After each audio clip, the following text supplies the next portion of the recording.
The last lesson summary and translation in Hindi. लेखक परिचय। अल्फोंस डॉडेट 1842-1897 एक फ्रांसीसी उपन्यासकार एवं लघु कथा लेखक थे। द लास्ट लेसन कहानी फ्रांस और प्रशिया के बीच युद्ध के दिनों की है, जिसमें बिस्मार्क के नेतृत्व में प्रशिया ने फ्रांस को हरा दिया था। उस जमाने का प्रशिया आज के जर्मनी, पोलैंड और ऑस्ट्रिया के कुछ हिस्सों से मिलकर बना था। इस कहानी में फ्रांस के अल्सास तथा लॉरेन जिले प्रशिया के अधीन हो गए हैं। यह जानने के लिए कहानी पढ़िए कि विद्यालय जीवन पर इसका क्या प्रभाव पड़ा। पाठ का सारांश। एक छोटा लड़का फ्रेंच अपने स्कूल जा रहा था। उसके अध्यापक एम. हेमल ने छात्रों से कहा था कि वे अगले दिन उनसे पार्टिसिपल्स पर प्रश्न पूछेंगे।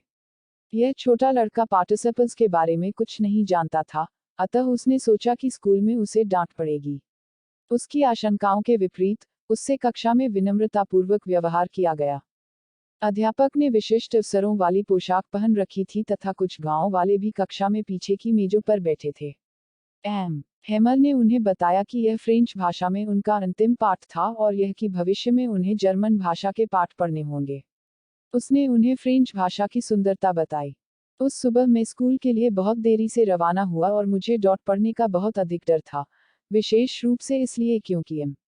हेमल कह चुके थे कि वे हमसे पार्टिसिपल्स के विषय में प्रश्न पूछेंगे, तथा मुझे इनके बारे में प्रारंभिक ज्ञान भी नहीं था। एक क्षण के लिए मैंने भाग जाने और घर से बाहर दिन बिताने के बारे में सोचा। दिन बहुत गर्म एवं चमकीला था, अर्थात दिन सुहावना था।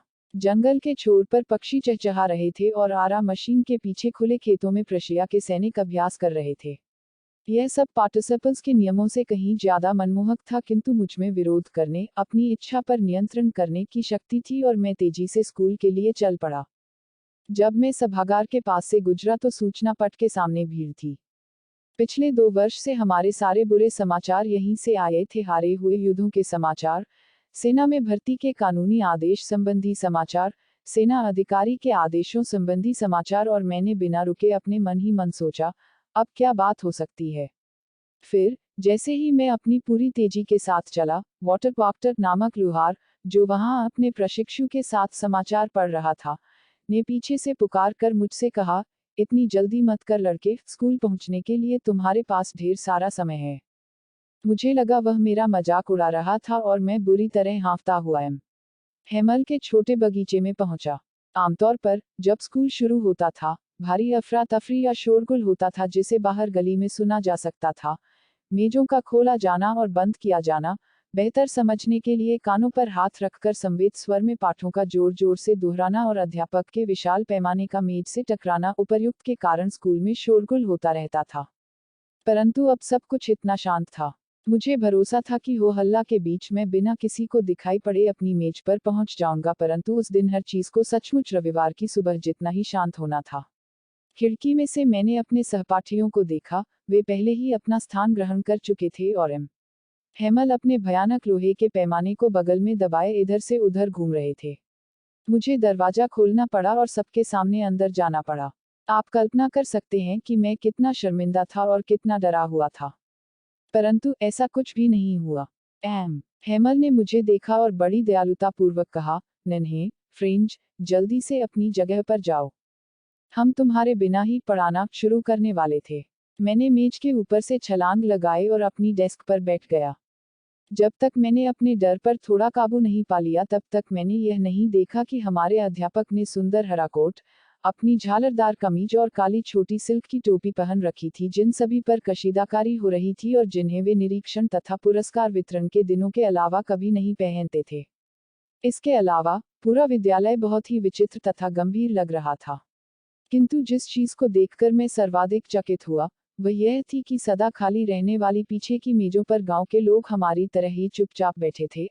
अपना तिकोना टोप पहने बूढ़ा हाउसर, भूतपूर्व मेयर, महापौर, भूतपूर्व पोस्टमास्टर और इनके अलावा कई अन्य सभी दुखी दिखाई दे रहे थे। और हाउसर एक पुरानी बालपोथी लाया था जिसके किनारे अंगूठों से पेज उल्टने के कारण गंदे हो चुके थे, और उसने इसे अपने घुटनों पर खुला रखा था और उसका बड़ा चश्मा इसके बालपोथी के पृष्ठों पर पड़ा था। वह चश्मे से इसके पृष्ठों को देख रहा था।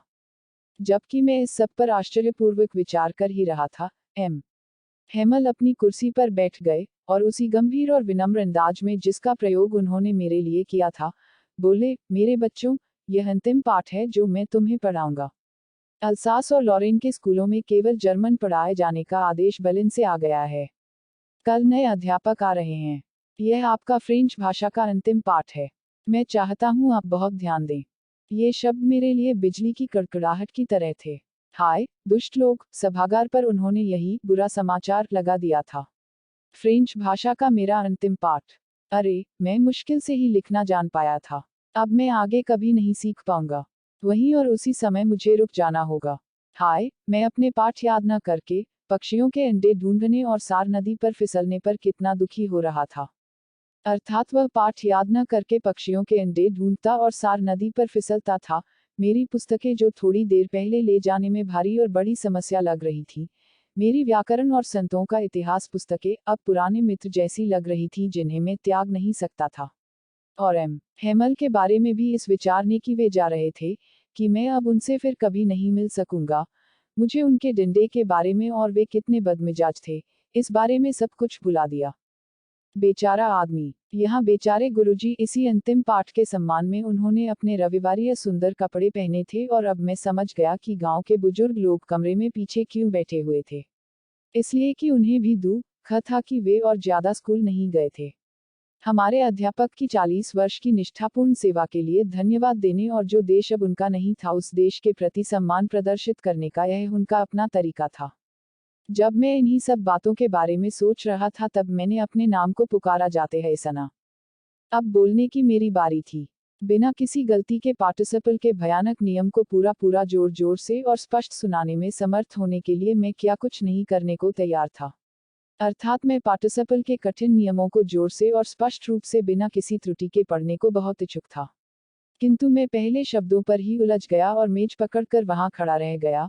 मेरा दिल धड़क रहा था और मुझ में ऊपर की ओर देखने की हिम्मत नहीं थी।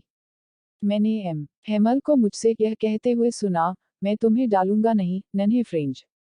तुम्हें अवश्य ही काफी बुरा महसूस हो रहा होगा। देखो ऐसा है, प्रतिदिन हमने स्वयं से कहा है, अरे, मेरे पास काफी समय है, मैं इसे कल सीख लूंगा। और अब तुम देख रहे हो हम कहाँ आ गए हैं। हाय, अल्सास के लोगों के साथ यही बड़ी परेशानी है, वह यहाँ की जनता सीखने को कल के लिए टाल देती है। अब बाहर के लोगों के पास आपसे यह कहने का अधिकार होगा, ऐसा कैसे है? तुम फ्रांसीसी होने का नाटक भी करते हो और फिर भी तुम न तो अपनी भाषा लिख सकते हो और न ही बोल सकते हो। किंतु नन्हे फ्रेंच, तुम ही सबसे बुरे नहीं हो। हम सब के पास स्वयं को दोष देने धिक्कारने के पर्याप्त कारण हैं। तुम्हारे माता पिता तुम्हें शिक्षा दिलवाने के प्रति पर्याप्त उत्सुक नहीं थे। वे तुम्हें किसी फार्म या आरा मशीन पर काम पर लगाना ज्यादा पसंद करते थे ताकि उन्हें थोड़ा सा अधिक धन मिल सके। और मैं भी दोषी रहा हूँ। क्या मैंने तुम्हें पाठ सीखने की बजाय अक्सर अपने फूलों में पानी देने के लिए नहीं भेजा है? और जब मैं मछली पकड़ने जाना चाहता था तो क्या मैंने तुम्हारी छुट्टी नहीं की? फिर एक के बाद दूसरी बात करते हुए हेमल फ्रांसीसी भाषा के बारे में बात करते रहे, यह कहते हुए कि यह संसार की सबसे सुंदर भाषा है, सर्वाधिक स्पष्ट, सर्वाधिक तर्कसंगत, और यह कि इसे हमको अपने बीच सुरक्षित रखना है और उसे कभी भी नहीं भूलना है, क्योंकि जब किसी देश के लोग गुलाम होते हैं तो जब तक वे अपनी भाषा से मजबूती से बंधे रहते हैं तो यह ऐसा ही है मानो उनकी जेल की चाबी उनके पास है। फिर उन्होंने व्याकरण की एक किताब खोली और हमारा पाठ हमको पढ़कर सुनाया। मैं यह देखकर चकित था कि मुझे यह पाठ कितनी अच्छी तरह समझ आ रहा था। उन्होंने जो कुछ कहा वह बहुत बहुत सरल लगा। मैं यह भी सोचता हूँ कि मैंने कभी इतने ध्यान से नहीं सुना था, और उन्होंने हर चीज को इतने अधिक धैर्यपूर्वक कभी स्पष्ट नहीं किया था। लगभग ऐसा लग रहा था कि बेचारा अध्यापक जाने से पहले वह जो कुछ जानता था उस सबको हमें दे देना चाहता था और इस सारी जानकारी को एक ही बार में हमारी खोपड़ी में डाल देना चाहता था। व्याकरण के बाद हमारा लेखन का पाठ हुआ। उस दिन हेमल के पास हमारे लिए नई कापियां थीं, जिन पर सुंदर वक्राकार शैली के हस्तलेख में लिखा गया था फ्रांस, अल्सास, फ्रांस, अल्सास। हमारी मेजों पर रखी हुई वे कॉपियां ऐसी लग रही थी जैसे कि विद्यालय के उस कक्ष में सब और छोटे छोटे झंडे लहरा रहे हों जो हमारी मेजों के ऊपर छड़ों से लटका दिए हों। काश आप देखते, यह देखने लायक था कि सभी किस तरह अपने काम में जुट गए, और सब कुछ कितना शांत था। एकमात्र ध्वनि कागज पर पेनों की रगड़ की आ रही थी।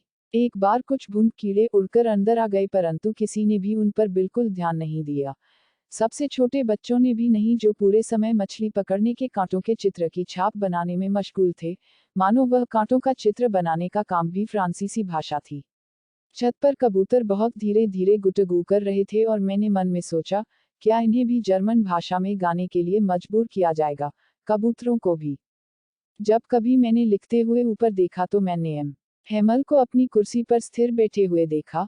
वे कभी किसी चीज को तो कभी किसी चीज को घूर रहे थे, मानो वे अपने मस्तिष्क में उस छोटे स्कूल कक्ष की प्रत्येक वस्तु को ठीक उसी तरह अंकित कर लेना चाहते थे जैसी कि वे दिख रही थी।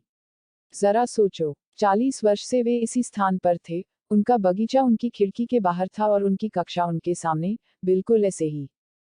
केवल मेज और कुर्सियां घिस घिस कर चिकनी हो गई थी।